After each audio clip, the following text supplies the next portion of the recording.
يوم يكشف عن ساق ويدعون إلى السجود فلا يستطيعون.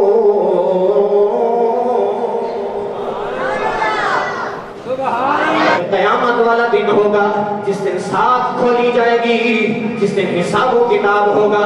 اللہ بھی نمازی کو مخاطب فرمائے گا، اپنے قریب بلائے گا، حکم فرمائے گا، اے بھی نمازی جہاں مجھ رب کے سامنے سجدہ تو کر، جہاں مجھ رب کی بارگاہ میں اپنی پیشانی کو جھکا، سجدہ تو کر.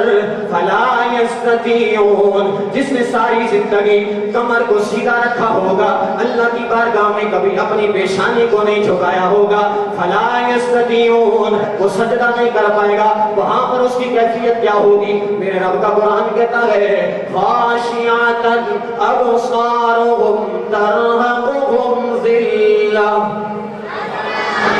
جب اللہ فرمائے گا او بے نمازی سجدہ تو کر، جب اس کو توفیق نہیں ہوگی، استطاعت نہیں ہوگی، جب وہ اللہ کی بارگاہ میں جھکنے سے قاصر ہو جائے گا، پھر کیا ہوگا؟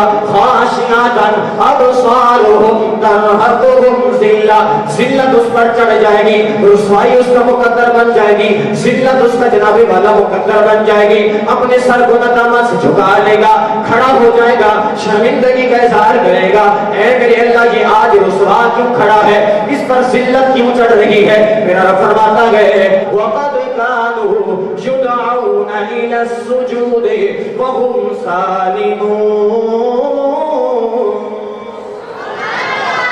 فرمایا آج اس پر ذلت اس لیے چڑھ رہی ہے کہ جب یہ دنیا میں سلامت ہوتا تھا، اس کو نماز کے لیے بلایا جاتا تھا تو یہ ہیلے بہانے کرتا تھا، اس لیے آج ذلت اس کا مقدر بنی ہے.